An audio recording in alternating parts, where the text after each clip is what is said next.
চলতি বছরের ডিসেম্বর থেকে আগামী বছরের মার্চের মধ্যে হবে নির্বাচন। তবে এতে আওয়ামী লীগ অংশ নেবে কিনা কিংবা কোন কোন দল অংশ নেবে তা নির্ধারণ করবে নির্বাচন কমিশন, এমনটাই জানিয়েছেন প্রধান উপদেষ্টা ডক্টর মোহাম্মদ ইউনূস।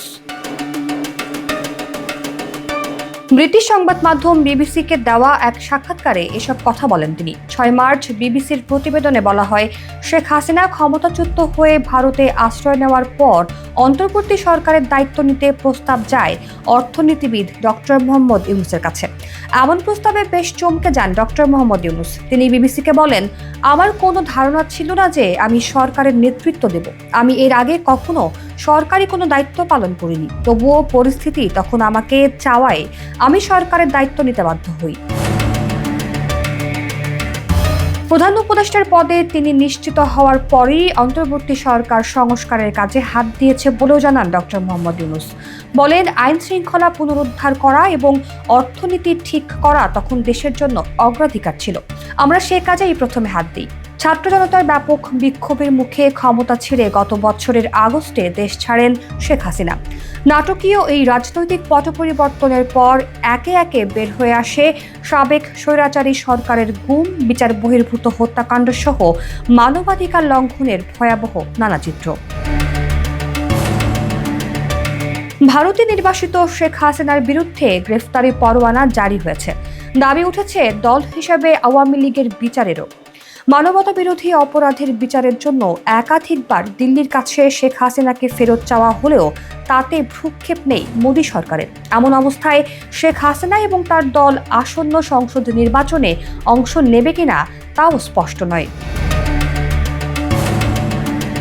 জাতীয় সংসদ নির্বাচন বিষয়ে বিবিসির প্রশ্নের জবাবে ডক্টর ইউনূস জানান, তিনি 2025 সালের ডিসেম্বর থেকে 2026 সালের মার্চের মধ্যে নির্বাচন আয়োজন করবেন। তার সরকার কত দ্রুত সংস্কার করতে পারে তার উপরে নির্বাচনের এই সময়সীমা নির্ভর করছে, কারণ অবাধ ও সুষ্ঠু নির্বাচনের জন্য এসব সংস্কারকে অত্যাবশ্যকীয় বলে মনে করছেন প্রধান উপদেষ্টা।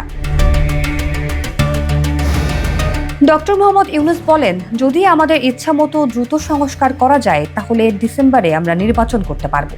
আর যদি সংস্কারের পরিমাণ বেশি হয়ে থাকে তাহলে আমাদের আরও কয়েক মাস সময় লাগতে পারে।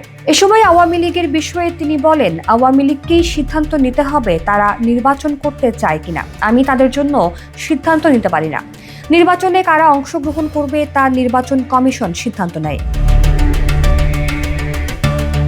নোবেলজয়ী এই অর্থনীতিবিদের মতে, একটি দেশের জন্য শান্তি ও শৃঙ্খলা সবচেয়ে গুরুত্বপূর্ণ জিনিস এবং এরপরই আছে সে দেশের অর্থনীতি।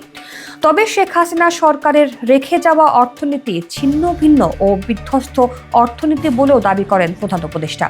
তিনি বলেন, আমাদের অর্থনীতি এমন অবস্থায় দাঁড়িয়েছে যেন 16 বছর ধরে কিছু ভয়ানক টর্নেডো হয়েছে এবং আমরা এখন সে টুকরোগুলো তুলে নেওয়ার চেষ্টা করছি। দেশের আইন শৃঙ্খলা পরিস্থিতির বিষয়ে ডক্টর মোহাম্মদ ইউনূস বলেন, গত গ্রীষ্মেও বাংলাদেশকে সহিংস বিক্ষোভ ঘিরে রেখেছিল। আমরা এমন বিশৃঙ্খলায় ছিলাম যেখানে মানুষকে গুলি করে হত্যা করা হয়েছিল। তিনি দায়িত্ব নেওয়ার 7 মাস পেরিয়ে গেলেও জনগণ নিরাপদ বোধ করছে না কেন, এমন প্রশ্নের জবাবে প্রধান উপদেষ্টা বলেন, বেটার একটি আপেক্ষিক শব্দ। বর্তমানে আইন শৃঙ্খলা বেটার। উদাহরণ দিতে গেলে বলতে হয়, আপনি গত বছরের একই সময়ের সঙ্গে তুলনা করলে বুঝতে পারবেন এটা ঠিক আছে। এখন যা ঘটছে তা অন্য সময়ের চেয়ে আলাদা বা ভিন্ন কিছু নয়। ছোট বড় কোনো বিশৃঙ্খলাকেই সমর্থন করেন না জানিয়ে দেশের সহিংস পরিস্থিতির জন্য হাসিনা সরকারকেই দায়ী করলেন ডক্টর ইউনূস। তিনি বলেন, এই ধরনের অপরাধ হওয়া উচিত আমি সেটা বলছি না। আমি বলতে চাচ্ছি আপনাকে বিবেচনা করতে হবে। আমরা কোনো আদর্শ দেশ বা আদর্শ শহর নই যা আমরা হঠাৎ করে তৈরি করেছি। এই অবস্থা হচ্ছে দেশের ধারাবাহিকতা যা আমরা উত্তরাধিকার সূত্রে পেয়েছি। এমন একটি দেশ যেখানে এসব বহু বছর ধরে চলছে। আওয়ামী লীগের নেতা কর্মীরা আর বাংলাদেশকে নিরাপদ মনে করছে না, এমন দাবির বিষয়ে ডক্টর ইউনূস বলেন, দেশে আদালত আছে, আইন আছে, থানা আছে। তারা গিয়ে অভিযোগ করতে পারেন, তাদের অভিযোগ নথিভুক্ত করতে পারে। আপনারা অভিযোগ করতে কেবল বিবিসি সংবাদদাতার কাছে না গিয়ে অভিযোগ করতে থানায় যান এবং দেখুন আইন তার গতিতে কাজ করছে কিনা।